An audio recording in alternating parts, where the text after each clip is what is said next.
In 2011, CD Projekt CEO Adam Kaczynski decides to give the green light on a game called Cyberpunk, which was to be developed in parallel with The Witcher 3. 9 years later, the game is now available on the market, and after years of heightened anticipation, there's good reason for it to be put under the microscope. Kept you waiting, huh? Cyberpunk's open world map is impressive in comparison with the blurrier Yakuza Like a Dragon. Night City is fitted with captivating billboards. Crosswalks have been designed to be futuristic and integrated with the timescape, a fine detail within a rich environment.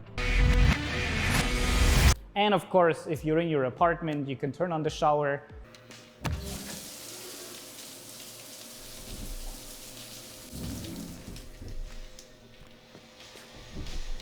The toilet.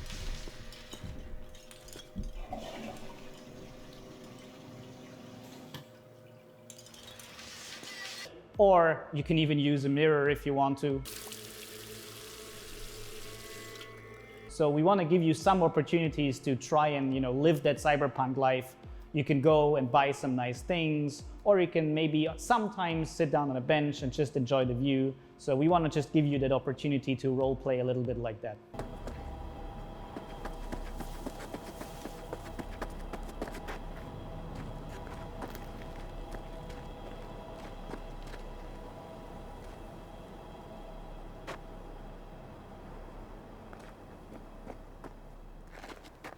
Some of the buildings, depicted on both the outside and inside, can be visited by exploring all the tunnels that constitute the city's notable density.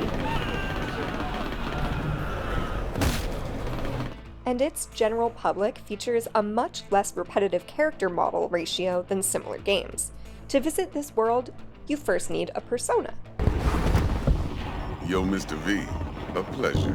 Enter V, a character with a smart and simple name suitable for any sex, any gender, any genre, any body. Literally. The only catch is that later on it's revealed that the masculine V's real name is Vincent and the feminine V is Valerie. So we want to give you actually lots and lots of different options in your character creation. So you can pretty much create the character you want to create. You can choose your body, your face, your voice. And of course, we want to give you lots of different choices within these things. So, lots of different hair, makeup, noses, eyes, and so on. The game's customization options are definitely reduced and don't fulfill any promises. Among the limited number of combinations available to you, the only decisions with actual relevance are sex and voice, a proxy for gender, which determine the characters you're able to strike up a romance with. Similarly, the choice between life paths is only for show, manifesting solely during a playable introduction with no real meaning.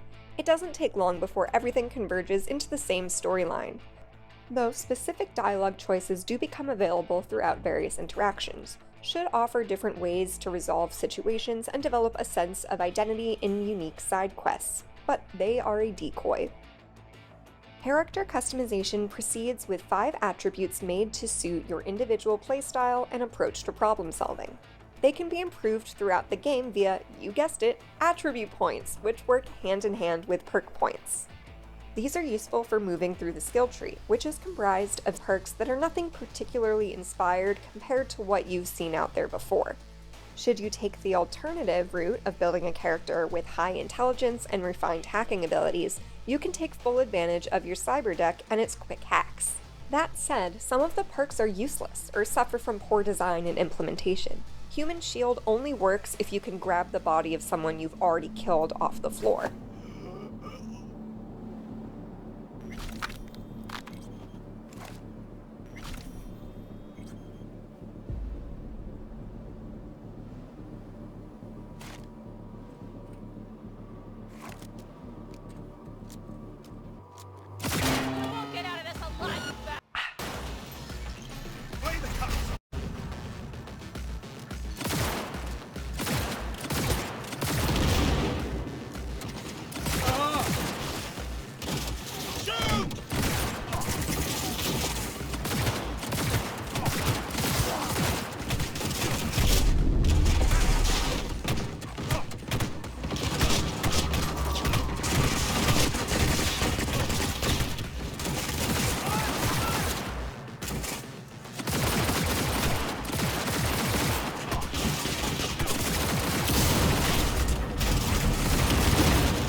and the grab command is broken and useless, with bad controls and game mechanics that allow you to seize only certain enemies not in combat mode.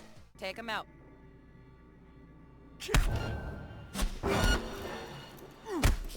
Equipment management asks you to choose from a set of standard clothes and outfits. Clearly, all the influencers had a side conversation beforehand and decided that you should choose one of the many styles marketed before launch. Now everybody is just relying on the items with the best attributes and having a laugh at the outcome. But the thing is, after the game starts and you've created the way your character wants to look like, of course, we offer you lots of different clothing styles. Because, style is very important in Night City. And you can choose to, as an example, wear a cool jacket, or you can roleplay as many different directions. So as an example, there might be outfits that look more corporate if you want to look like that kind of character.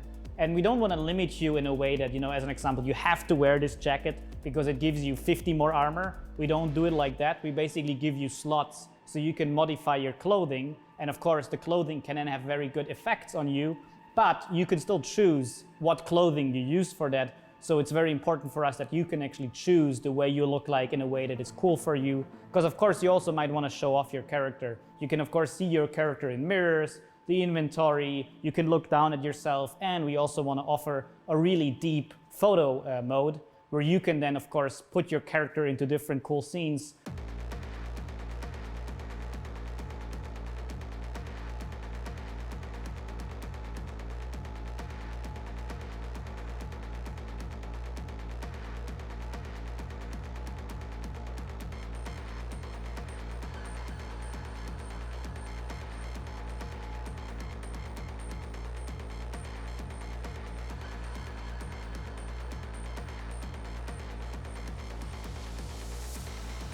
Managing your inventory is honestly problematic and unreasonable.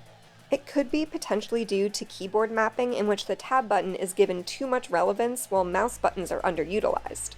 And the weapons section is nothing deserving of a better word. The number of weapons per type falls a bit short.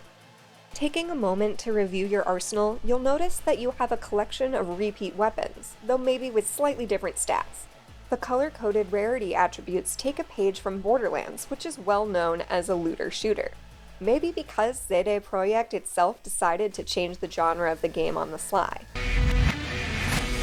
So we still think of Cyberpunk as a true and proper RPG, and we actually want to show that a lot with our fluid class system. So we actually want to give you even more depth than in previous games to really define your character. So you have lots of attributes, perks, of course, different items. So we actually still think Cyberpunk is a truly proper RPG.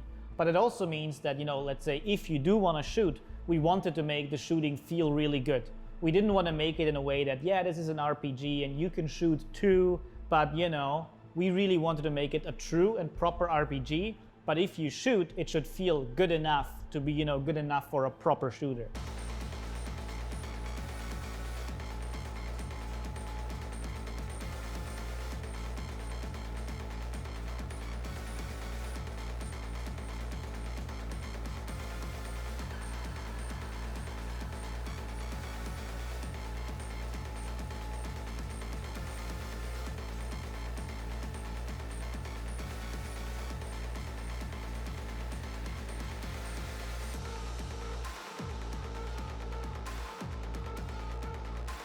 But that was by design. What up until May 19th was a role-playing game became an open-world action-adventure story. And not necessarily a bad story, considering its different arcs with characters who fail utterly only to rise again, not to mention its regular selection of side quests, gigs, and contracts that can be praised as having decently creative and quality writing. Spending copious amounts of money and resources to include a pop culture icon didn't play well. But hey, they wanted to put Justin Timberlake on the cover. Their call. Unfortunately, the writing lacks in development since this game has no idea what cause and effect is, so you might end up with incoherent and conflicting behaviors or situations between subsequent quests. They're isolated incidents rather than pieces of a larger puzzle. It's when you start adding all the bad things that constantly blow up in your face that you can no longer live in denial. The driving mechanics and handling are not what's breaking this game. A bigger issue is that each traffic car has a predetermined path on loop, and they are unable to adapt in case of obstacles.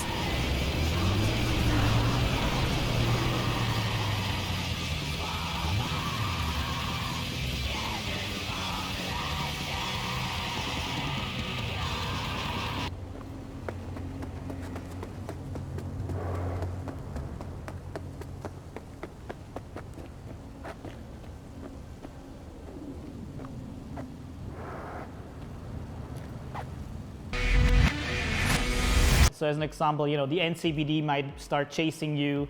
And police doesn't know how to chase you.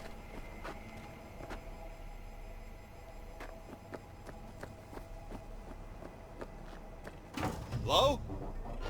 Someone here? It's not funny!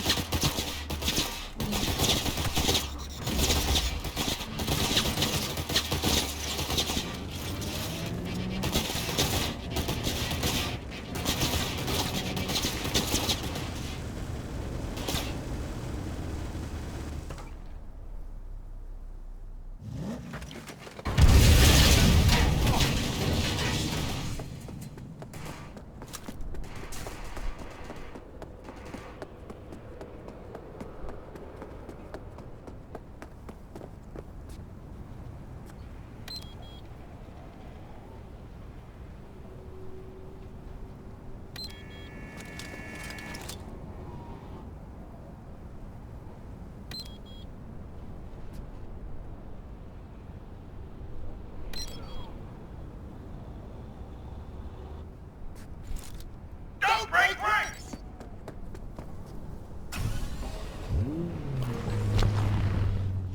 Shoot!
Driver was released on the PS1 in 1999. Is something better too much to ask for decades later?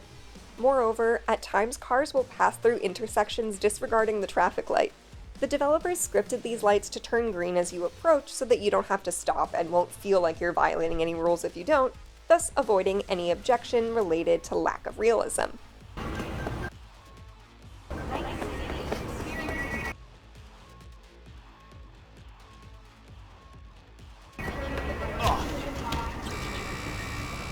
At least Cyberpunk reminds you that answering the phone while driving is not recommended.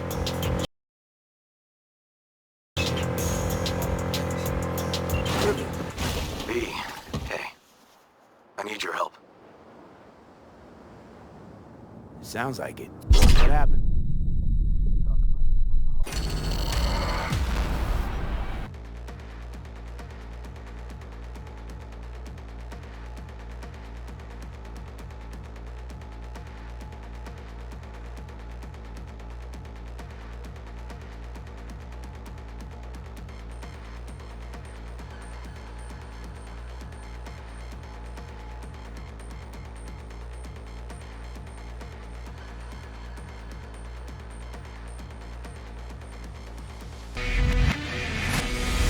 And it was really important for us to really, tell those different stories, because for us as developers, that's the most important thing. That's the most interesting thing for us to do. When we really come up with, quests, we think, so what is a quest why is this quest special? Why does this quest need to be in the game? And often one reason is that this is just a very important and interesting topic that we want to work with and that we want to show players. And of course, that can also mean that there's some more, let's say, mystical topics. It doesn't go unnoticed that you're the only one riding a motorbike around town, or that the only NPC on one is Pan Am in a scripted event that the programmers and designers forgot even existed, it being as bad as it is. She's unable to turn or make any independent driving decisions. Instead, she just rolls along on her default path as long as you're moving forward, no matter what direction you take. Moreover, in that same quest, you come across a handful of soldiers who pee their pants as the only person able to ride a bike shows up.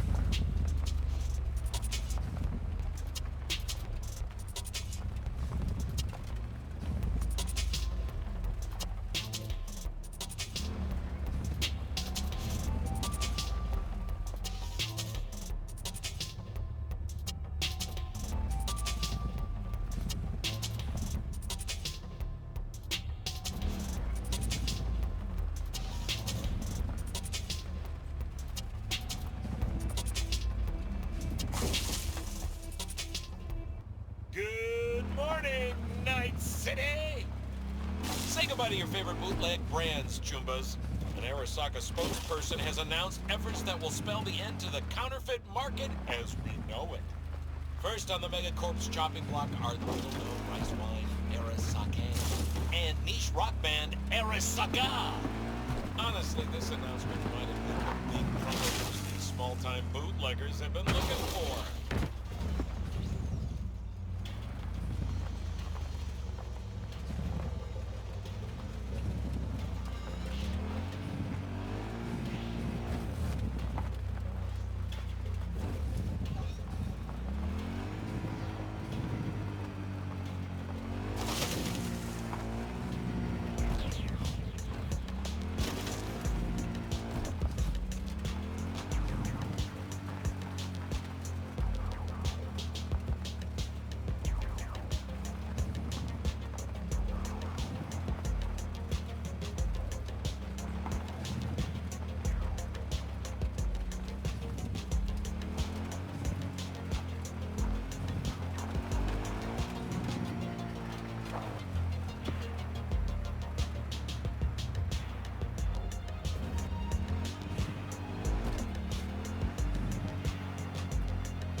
Is cracked concrete and rust.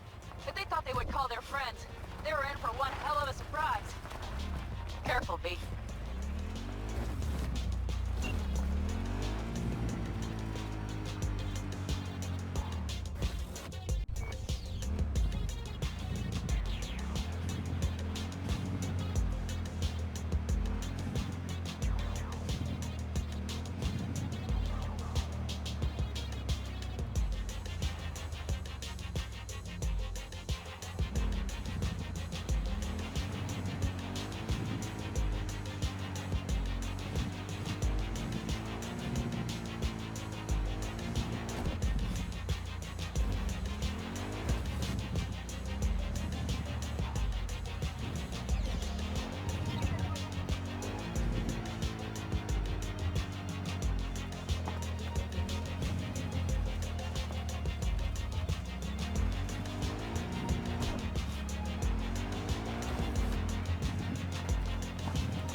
Watch it!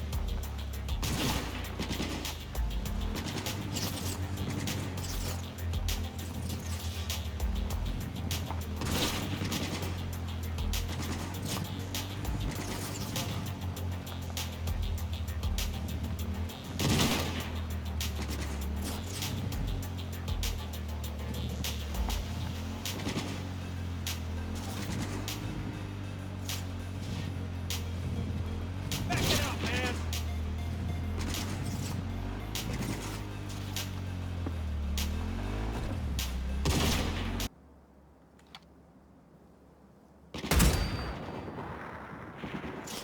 He's hit! Trying to make new chooms.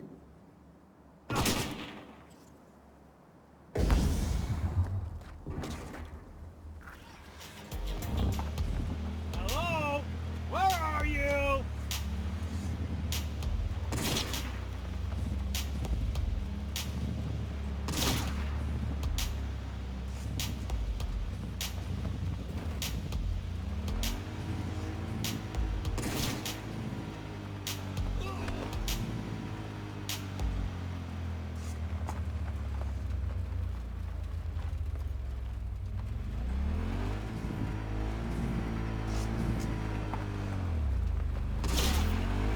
You know what?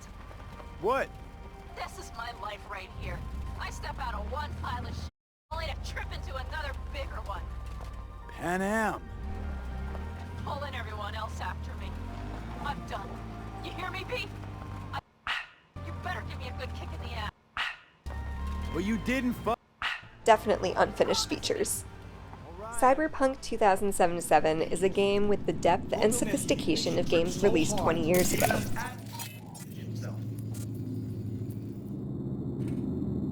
Do you really think a little synth sugar is going to hurt? I don't understand why they take it. Nobody buys.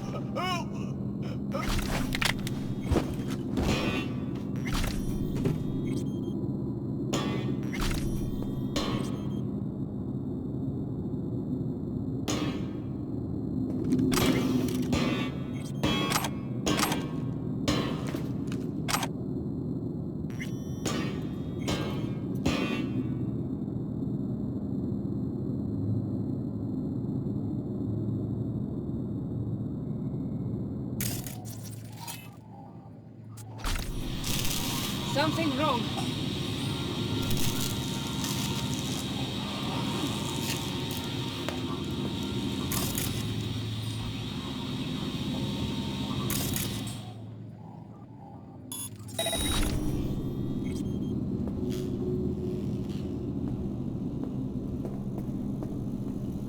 Oh, not good. The sound design is unconvincing as a matter of personal taste, the reverberation is a little bit excessive and heavy on the ear, and somewhat inconsistent between your character and the NPCs. All that said, the audio department is not absolved of guilt by the glitches that plague the rest of the game, regardless of its unassailable soundtrack.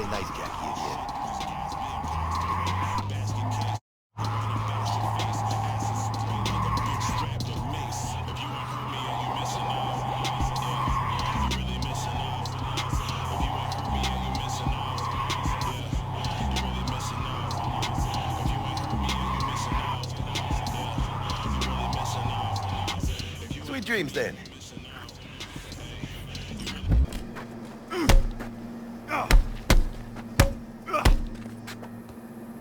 The average user might find some of the not-so-popular and obviously trolly techno, dubstep, and trap tracks disturbing. Yes, CD Projekt, I know you're trolling. Piss off, slacker! Another.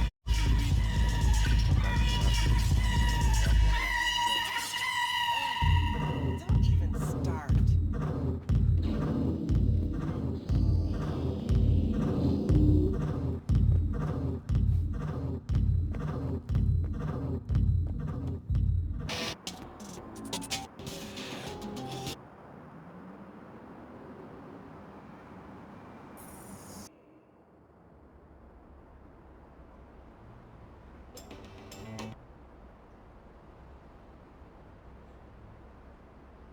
Visuals steal the show, however inexcusably unoptimized they may be. The main characters' models magnify their personalities, and the setting is something difficult to find anywhere else. You can debate the first-person POV as much as you want. At the end of the day, it lends a unique perspective from which to direct and experience events, and should be accepted for what it is. In fact, some scenes have been specifically written and directed around the first person. But overall, the graphics department is nothing next-gen. For the record, exposing bugs and problems is anything but nitpicking. When you strictly try to play through the main questline like it's a corridor from Final Fantasy XIII, expecting the essential content to be safe and tightly sealed, only to have it fail on you, what you've got is a broken game. Then again, that was already predictable from the glitchy official content publicized right before release, and nobody said a thing.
And the thing is, there's also some other systems in the world.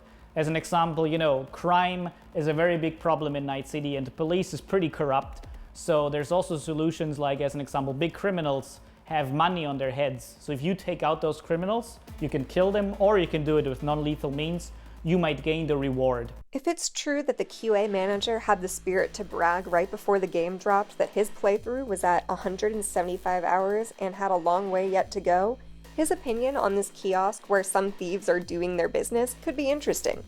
You can simply stand there speculating and nobody will step in. As it happens, there are some civilians recording everything, 24/7 of course. Seems like nobody gives a damn. For fun, let's walk in front of the camera. Hey, look at that, they're recording us. Now there's proof we didn't do anything wrong. Let's get closer to the gang without any weapons pulled, causing an assault to break out. If you commit some crimes, if you just suddenly become violent, then people will respond to that. As you can see, now we're the focus of everybody's attention. And if what they say is true, then firing weapons will result in police intervention. We could be waiting a hell of a long time. Nobody's coming.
Let's fire literally 2 bullets.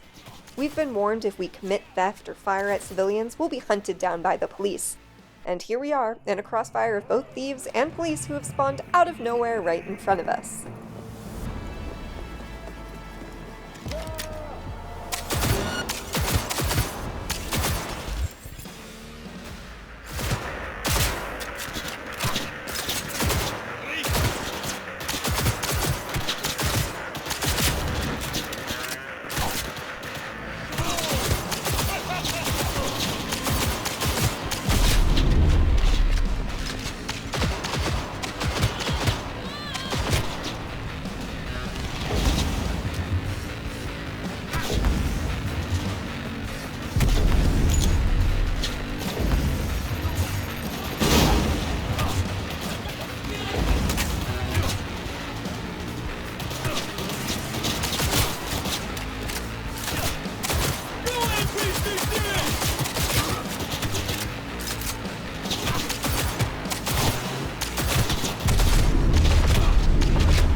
Of course, that's just an unfortunate coincidence, just like the character who's going down the stairs backwards.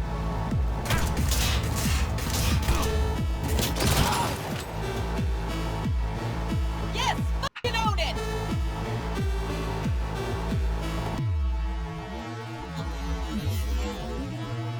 Or a scripted adversary constantly facing in and out.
¡Vamos, vamos, vamos!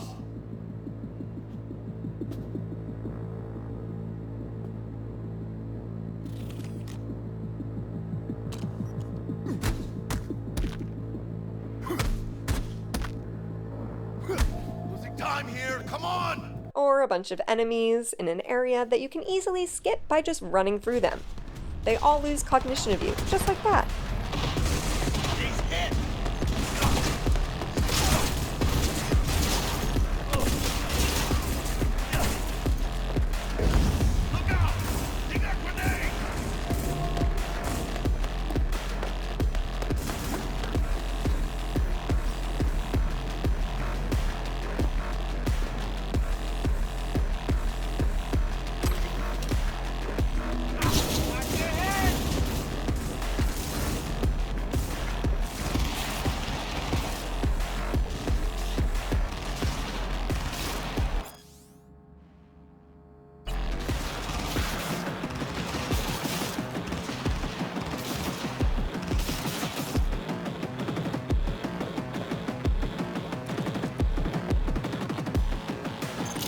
Elevator!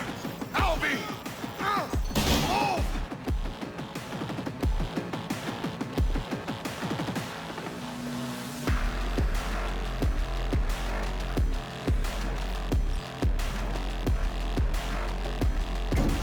It's not cherry picking when you're in a scripted area and an enemy just keeps on strafing in front of you without any intention of shooting you as you make your way to your designated point.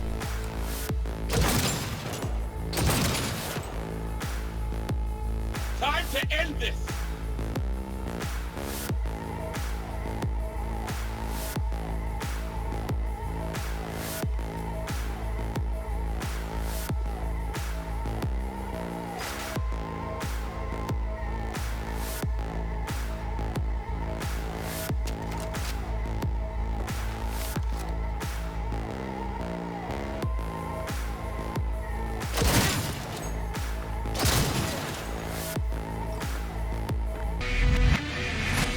Different factions in the game, but you can decide how you act with them.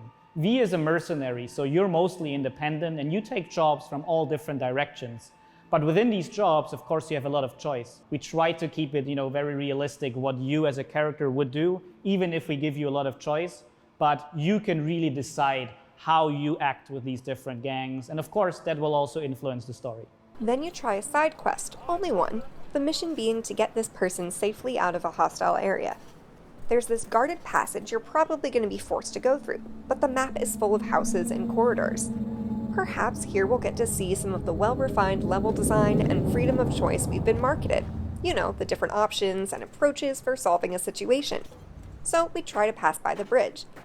And we get stuck. And our cybernetic hero is shitting himself, unable to get out of it with his escort intact. The game's not failing us at all as we struggle to make a getaway, and it tells us that the guard has identified a dead body in a place where we've never been to or done anything or killed anyone.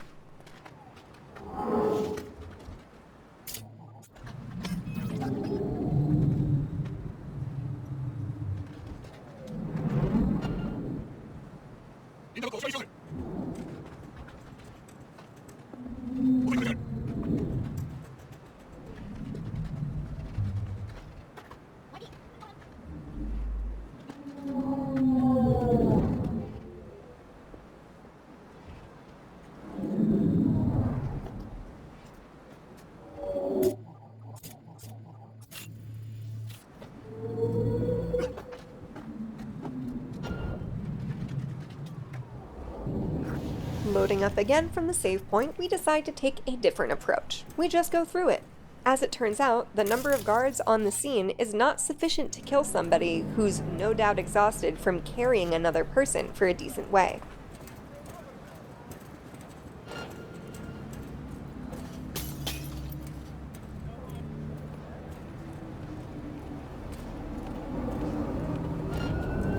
What the fuck?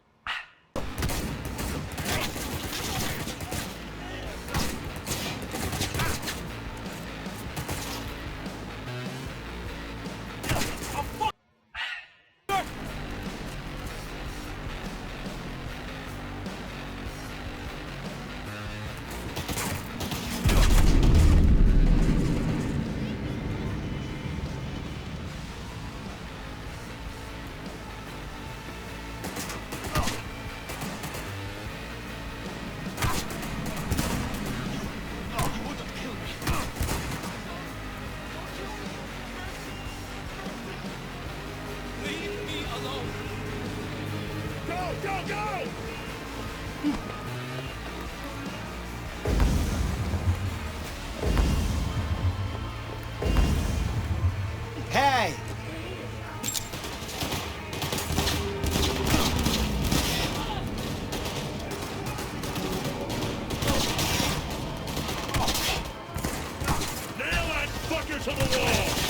And afterward, they end up forgetting about you and start an exchange with someone else, which might sound cool as a game mechanic, but it's really not. There's no faction system or game dynamics, so exactly none of this makes sense. By simply being an observer, you'll get notified that you've completed another job. Then you're called by a fixer saying you've resolved a situation, naming, retrieving, and saving another person from a store, and putting him in a trunk where there's this group out there still discussing how to deal with global warming.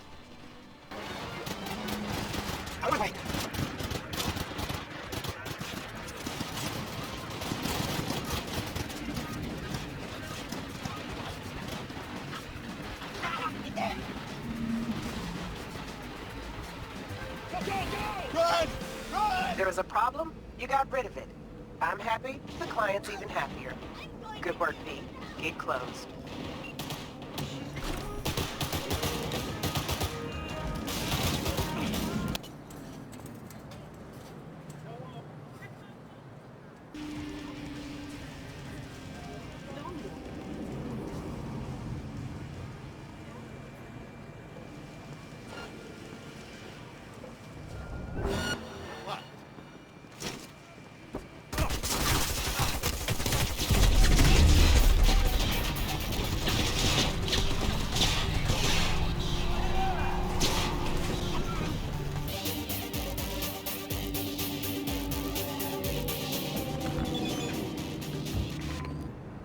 I see that.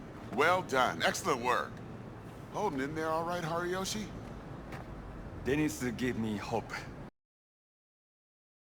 Cyberpunk is, irrespective of platform, just an overhyped, broken, average game that's not worth playing or paying for at this time.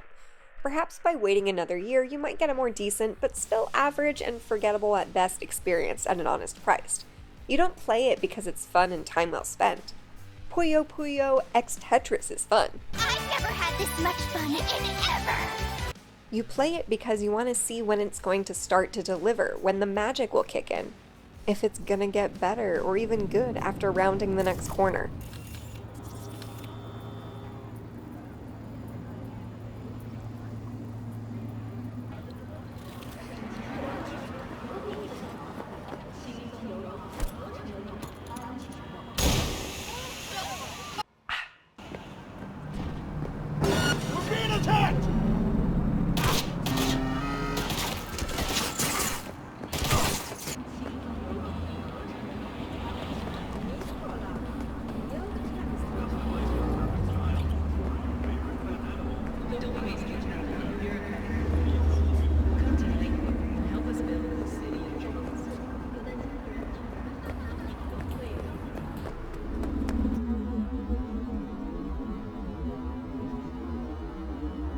You don't want to be left out of the loop. You have a fear of missing out.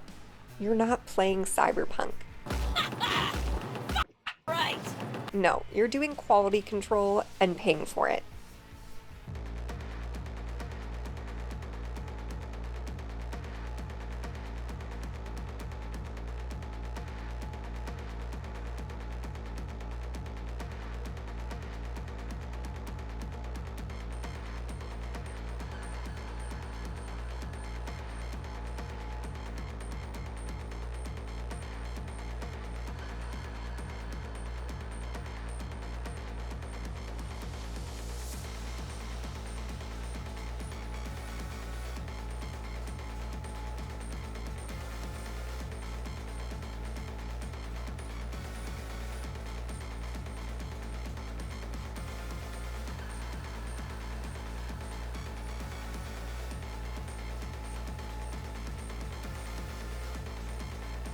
In a building where a frightening code red is sounding in the background, a guard identifies a dead body. Then after a few steps, he turns around and reverts back to a laid-back, unalert posture, facing a corner there's no need to face, so he can keep playing Genshin Impact on his phone.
The cover stealth mechanic gets ruined when you input a double tap. The system reads this as a dodge and makes your character stand up, abandoning their stealthy position. The stealth approach can be more difficult than expected due to an evident lag with keyboard commands. At times, stealth-related prompts won't show up due to rigid positioning requirements, and when they do, your kill options are limited to lethal or non-lethal with the same animation regardless of what you choose. One issue that appears immediately when creating your character is that the cursor doesn't register your clicks. You experience a sort of input lag, with clicks only being counted when you release a button rather than when you press it. Either that, or perhaps the system strictly distinguishes between a click and a hold in every interaction. The suggestion that Cyberpunk is incomplete is corroborated by braindance items for sale that have zero use, a cutscene teasing a big fight only to cut straight to you in another place ready to flee. Shit!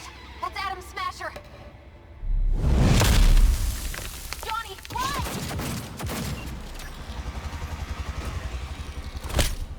Murphy! And an insane volume of calls in which people offer you quests to obtain a car if you reach its position on the map, not to mention the attributes page, which has an animated empty space you can highlight in the interface. It's a leftover that appears after a specific main quest. Weird. In any case, there's still a blank space.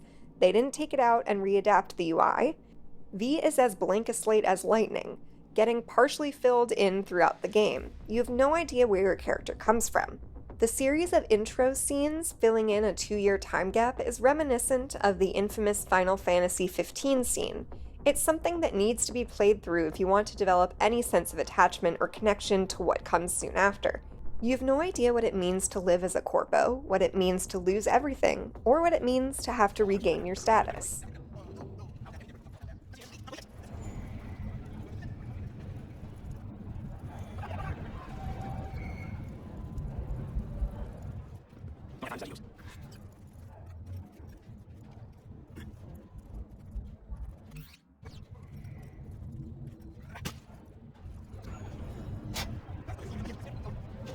There is one area where Cyberpunk 2077 seems to be nailing it, but isn't, and that's its Sinner's Eden world governed by charm, temptations, deprivation, and wickedness, where civilians are tamed by superfluous and ephemeral pleasures digging on tequila, virtual sex, and technological junk, and where DPS stands for dildo per second.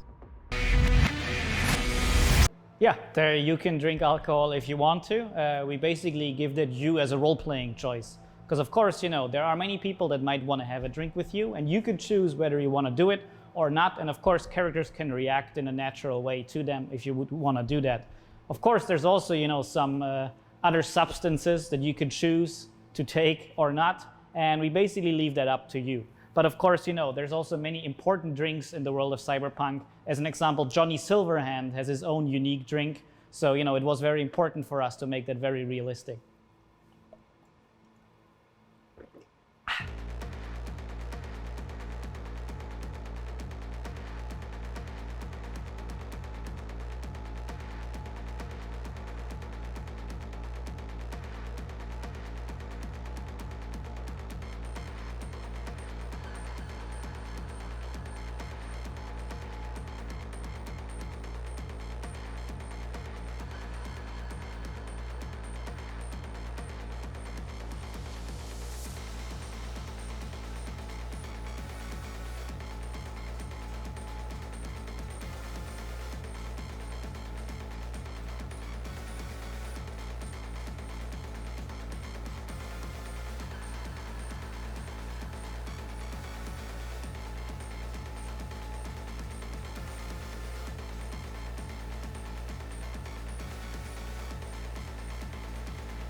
The game's environmental artists are very talented and did a great job, but the question lingers. What's really important to show and tell? Kojima's cameo in the game and dildo? The references and pop culture in Cyberpunk are fabulous, but it's all just fan service designed to induce the creation of shareable social media content that subtly advertises the game. It's no more Cyberpunk than any Deus Ex. Cyberpunk 2077 honestly fits more within the sci-fi category. This fake world has been hideously extended to our real world and to the gaming industry. Just take that series hosted by a winking strawberry blonde who compels you to pre-order and buy digital goodies, rewards, and limited editions of Cyberpunk versions they have never even shown. The gameplay will start with PlayStation 4 Pro, and then we'll also show you PlayStation 5 footage thanks to the console's backwards compatibility. And this is how we want you to experience the game. The gameplay you see today already includes a great number of those fixes, as we work towards bringing the best possible experience on December 10th. And a full next-gen upgrade is coming for free sometime next year.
Influencers and YouTubers of all kinds, not to mention those that were paid to appear in the game, only reluctantly began to critique it once the customers were already up in arms.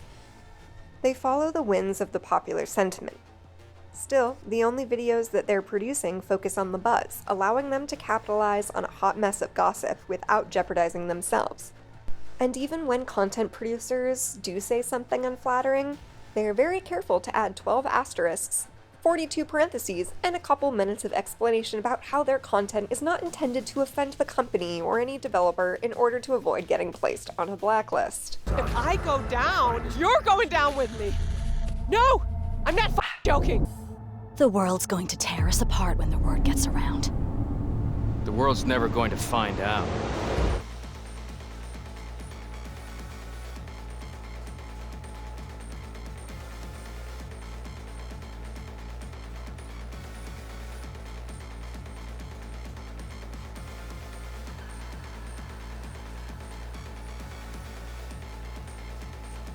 These same influencers, who in their Twitch playthroughs have yet to learn the brain dance and breach protocol mechanics by the second half of the game, and or who are proclaimed Captain Tsubasa fans, don't issue proper reviews or express their honest opinion that the game is bad.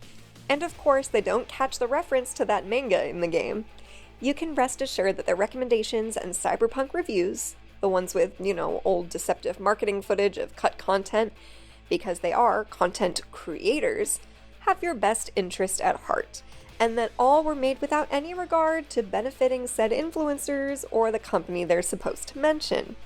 There are CD Projekt ex-employees coming out of the woodwork who at each reveal bragged that they were doing Cyberpunk, but are now contacting influencers on live platforms, explaining why they quit the company before the release and how toxic the work environment is. YouTubers can't resist the temptation to put on airs by listening to leakers' words, lending an ear, only privately and off-screen, of course, for personal fetishism and exclusive gossip, while publicly saying nothing against the company and still recommending the game. What stays uploaded forever are the positive reviews where influencers look like they're attending a funeral because they're sad. They can't avoid talking about the things that aren't working well, always put in diplomatic terms. Since others didn't hide these problems, they have something to say too, as to avoid backlash against a lack of professionalism and transparency. And their opinions mean more than yours, which is substantiated by the fact that companies send them free cyber junk, including a GPU you can't buy anywhere, and invite them to attend events all over the world at no expense. These companies get good PR, and their guests produce videos that generate money and reputation. Best of all, people see them as reliable, trustworthy, and competent. That's what validates their opinions. Who cares whether they've made a branded special edition Cyberpunk video card with a design that looks like this, and that is 2 years old by the time the game launches? With Cyberpunk 2077 being one of the most anticipated games of the year, we're featuring a mod themed after the game, powered by none other than one of our limited edition RTX 2080 Ti's. I thought it would be fairly appropriate that since this PC is based off of Cyberpunk to check out the performance in Witcher 3. Riding around a bunch of foliage at 4K on the Ultra preset, we maintained above 60 frames per second up to the low 70s. And Cyberpunk has clearly been released with the intention of DLSS being on, a decision that sets a very dangerous precedent for any future game. Surely it's just a coincidence that a few months before it was put on the market, when the game was already considered to be complete, a preview was published showing only 1080p with DLSS. Did anyone ever question the need to display the game at such a low resolution with an upscaling restorative AI? Heavens no! Not when CD Projekt pops onto your Twitch channel to say hi in the chat. And we, as customers, have to accept things with a smile and be grateful that our day one dollars on a game like this go towards sending gifts and swag to total strangers all around the world. So, it was very important for us to make that very realistic. Now we're excited to reveal digital and in-game rewards for Cyberpunk 2077. It's our way of saying thank you for your support. Now, every copy of the game comes with digital downloadable goodies such as the art book, the original score, and a digital comic, all from the Cyberpunk universe. But there's more. You can also claim in-game items for Cyberpunk 2077. For example, you could be rocking the Wolf School jacket for simply connecting the game to your GOG account. And if you have other CD Projekt Red games, such as The Witcher or Gwent, you can get even more. And it works both ways. If you connect the game to your GOG account, you can also unlock special in-game items for Gwent, the Witcher card game, such as the samurai-inspired card and coin back, and the breathtaking title. Now, this new My Reward program is for everybody. No matter which platform you're playing Cyberpunk on, you'll be able to get your digital goodies and in-game items. Now, this is just the beginning, and there'll be more items coming in the future, and we'll have more information on My Rewards soon. Cyberpunk is the epitome of buying the hype instead of buying a video game. It's the legitimatization of stock markets within the gaming industry. Selling promises is a condemned practice for Kickstarters and other early access games, but in this particular case, as a fanatic, you know you have to defend what you buy. Games as a service have a bad reputation, but buying a game like this now and having to wait who knows how many months is somehow just fine. It's despicable, exhibiting the degeneracy to blindly defend a corporation, even recommending that others join in as if it were a Ponzi scheme. For multiplayer of Cyberpunk, but right now we are still fully focused on delivering the proper single-player RPG experience.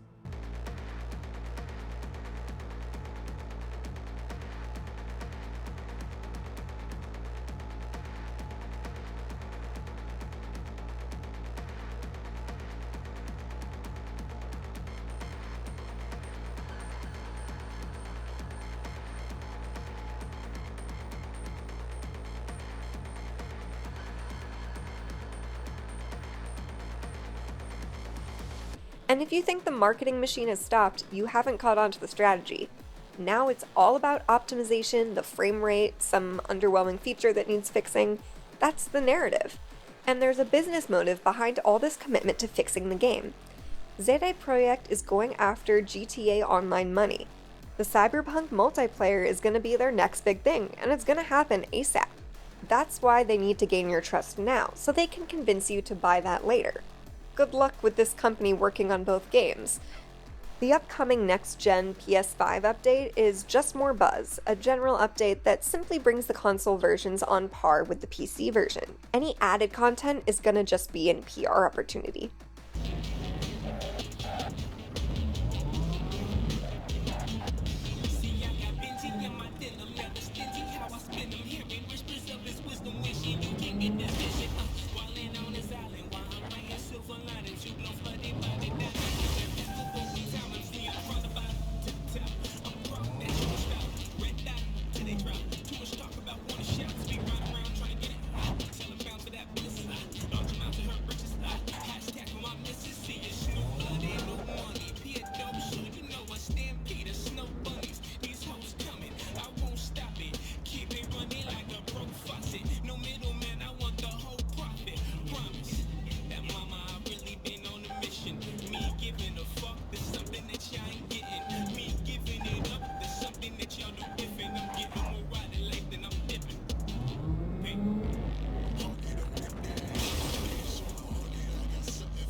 No, please!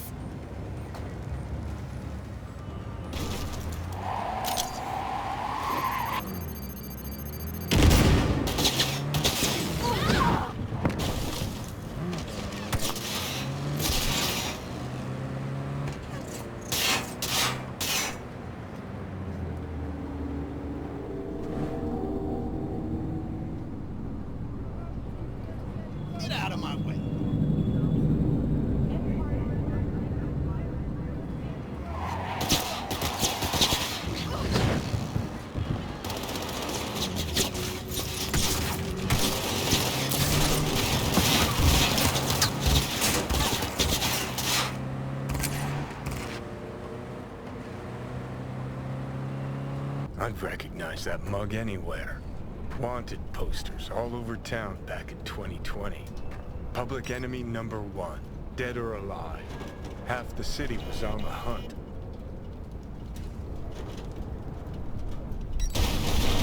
Poor bastard. Ended up here as a dead rat in a cool box. Until some circuit blew and he thawed like so much meat.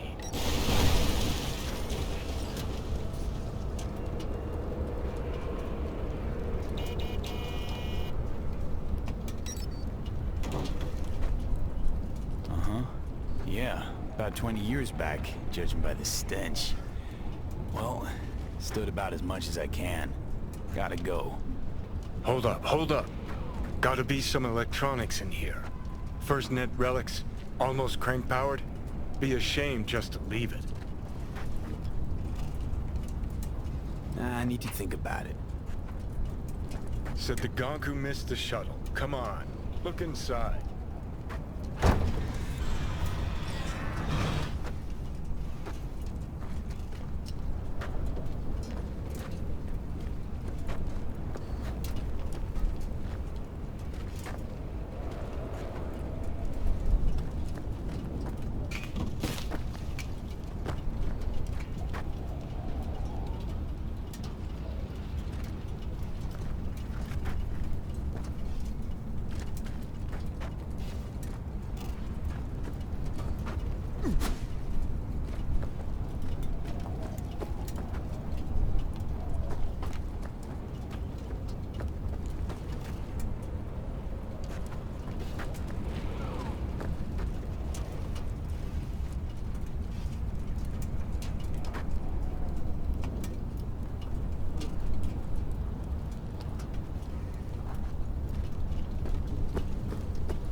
So much.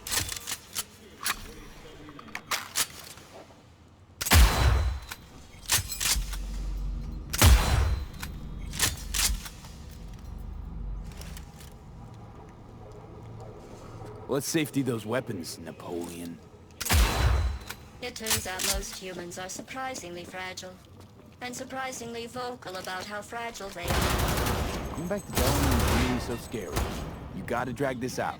I let you survive this long because I was...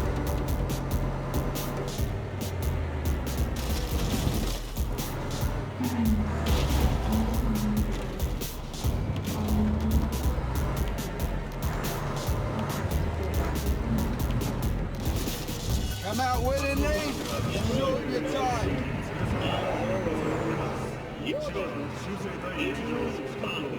Let's dive straight into today's big story, folks.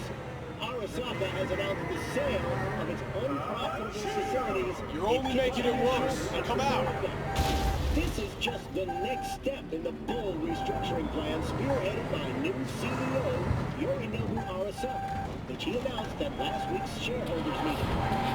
Some analysts have estimated the savings from these cuts could amount to upwards of €20 billion. According to sources close to the CEO, the sale's initial goal will be used to fund new research and development centers. Though long considered a black sheep in the Arasaka dynasty, Yorinobu has apparently... Don't even want to find you! After a shaky start, Arasaka Corp has jumped by 3%. But what's next for the Japanese Colossus? Tune in to the next. Your business is my business. Considering renting or purchasing a niche for yourself or a loved one, get in touch with administration at North of Colorado.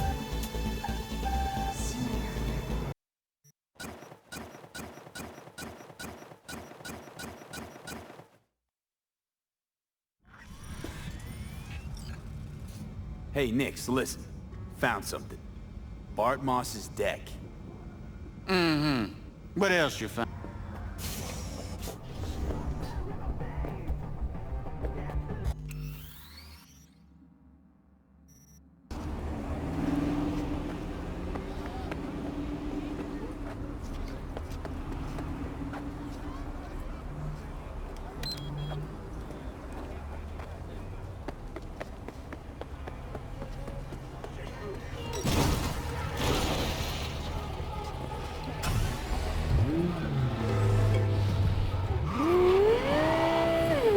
On PC, it's playable. It doesn't crash, the map is cool, and it's got some good graphics and art. That's been enough to avoid any greater criticism. Everything that's been revealed, and scrapped, is being swept under the rug by an avalanche of distractions in the form of news and rumor bombing. All you're left with is a useless and lifeless world where you can do nothing but go from one position to another. You're unable to do anything meaningful or different, aside from interacting with brainless NPCs whose main form of action is to insult you. Get a job. When they are not crawling or disappearing.